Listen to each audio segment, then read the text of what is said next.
I'm Darlene Washington, and this is Spiritually Intriguing, the Church Edition. Today we're here with Pastor Eric L. Leake of Martin Temple AME Zion Church. Pastor Leake. Good morning. Good morning. Thank you for having me on this show. Thank you for having us with you.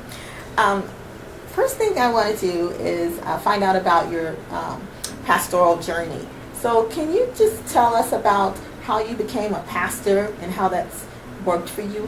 Okay. Well, I started this ministry journey about, a little more than 27 years ago. Wow. I started at 21 years old, Mm-hmm. and by the time I was 22, I was the interim pastor of 2 churches because the pastor got sick. Oh. And then I ended up pastoring 2 other churches. Mm-hmm. Spent about 8 years in ministry in North Carolina. Mm-hmm. Then I went to Knoxville, Tennessee, Mm-hmm. and pastored there for 16 and a half years. And 3.5 years ago, our bishop assigned me to Martin Temple Church. Wow. To be their senior pastor. That's impressive. Now, did you go to a theological school or? Yes. I received my Master's of Divinity from Hood Theological Seminary Wow. in Salisbury, North Carolina, and my Doctor of Ministry degree from United Theological Seminary in Dayton, Ohio. That's what I'm talking about, that kind of knowledge. That's what we need to portray back to the world in terms of the different kinds of societal issues that we're having. Yes. So that's yes. why this show exists as well. Okay. Okay, that is so nice to know. Well, one of the questions I have, we'll just go ahead and get started. Okay. So one of the questions I have is, how do you feel about interracial adoption? Recently, there was an Asian couple that was arrested in Doha, Qatar for the death of one of their adopted children. The article claims they are innocent and also certainly would not have adopted the children in order to sell their organs, because this is the statement that has been made by the people in Qatar. There's a little more detail to it, but it's just amazing to me that another thing that was quoted in the article, that who would want to adopt these children because they were not attractive children nor well-off children. So who would want to adopt them in the first place? And so the reason that these people were adopting these children had to be for the purpose of selling their organs. Pretty much along those lines was the accusation. Now, what I want to see is, I don't know if they're guilty or not.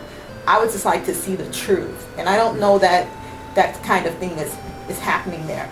But the most important thing is, this is a problem with African Americans, I think in general. They don't like the interracial adopting.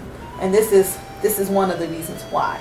So how do you feel about this? Well, I suppose I have mixed emotions. Mm-hmm. On one hand, motive comes into play. What's their motive for adopting these children? Mm-hmm. On the other hand, if African Americans are not adopting these children, and they need families, and they need someone to love them and to care for them, and love and care is their motive, I think it's okay. Okay. But if there are some ulterior motives, some financial gains, gain for opportunities for fame, or if there's something in it for them, then perhaps it could be questioned.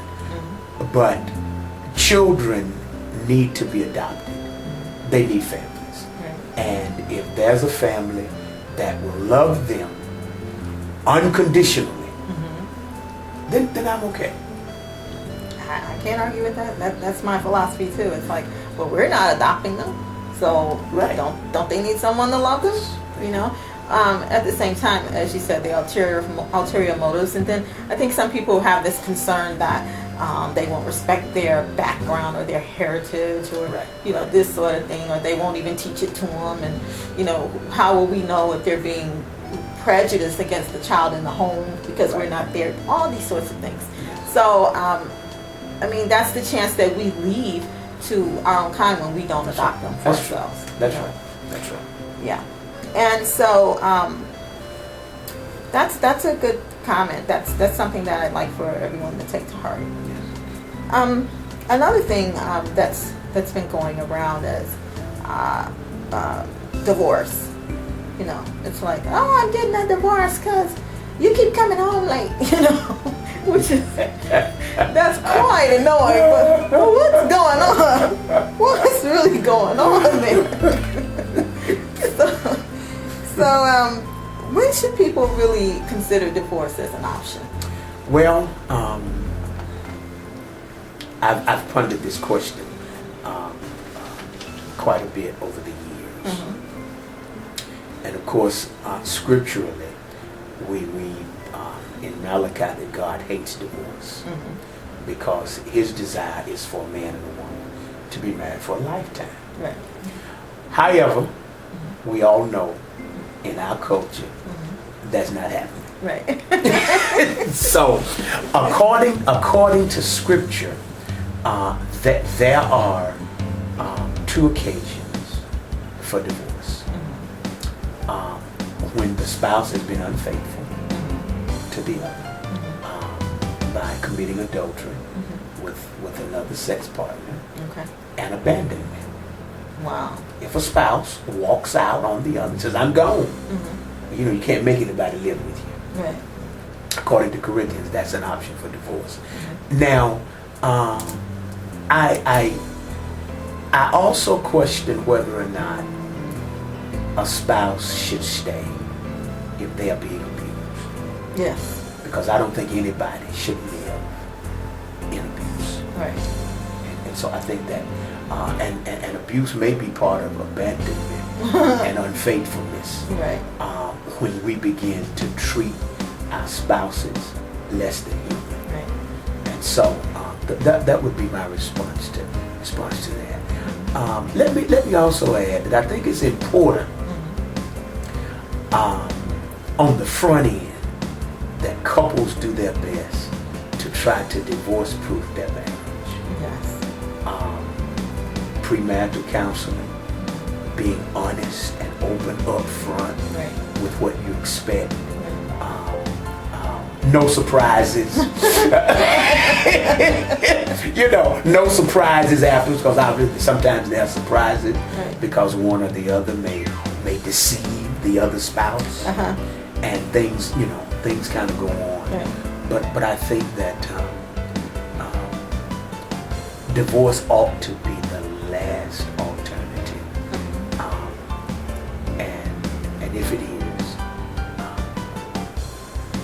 people often need help in learning to live their lives after divorce.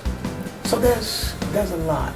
I've heard people talk about when they divorced, it was like a death in their family, It pretty much is. because Yeah. it's kind of devastating.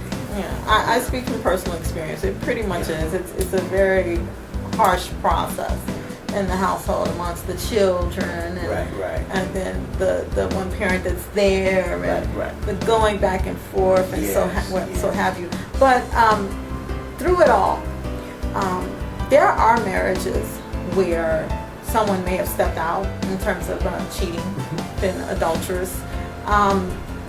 In those situations, I suppose one could flee, or one could try the counseling and try to revamp the marriage, find out what's wrong, what's causing the person to cheat or whatever have you. Right. In some cases,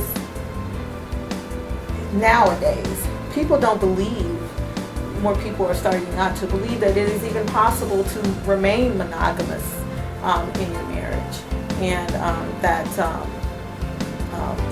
somehow, one way or the other, one of the spouses will end up cheating or something of that nature. So people are just,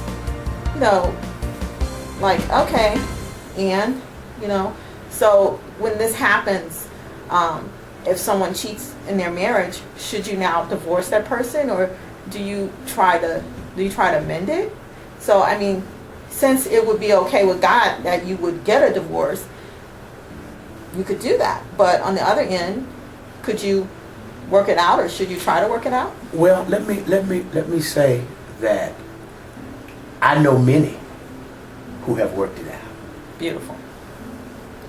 In my own family, Mm-hmm. I've watched them Work it out. I've watched them fight it out, and then I watched them work it out. Right. And so it's an option, but it's not a rule. Mm-hmm. I see. There are many who stay. Mm-hmm. They work through the hurt. Mm-hmm. They work through the pain. Mm-hmm. There are others who choose to go.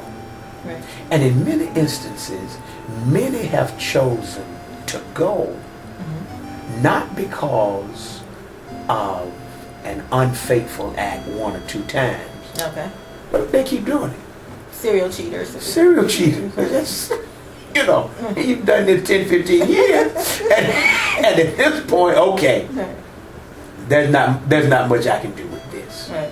And I've seen it that way. Mm-hmm. I've also seen people stay and they keep cheating.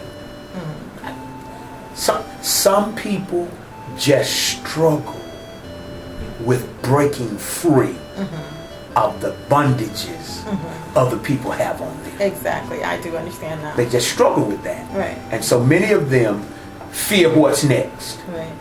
That's all they know. Mm-hmm. And so they just kind of Take it. take it and stay in their own little comfort zone, Mm-hmm. even though it's not comfort. Right. I agree. I've seen it too. I know exactly what you're referring to. Yeah. So, well, those are definitely some serious issues in today's society. Yes. And I'm glad to have sat down with you and talked about these two particular topics. I think that does it today for Spiritually Intriguing, the Church Edition. And thanks so much for watching.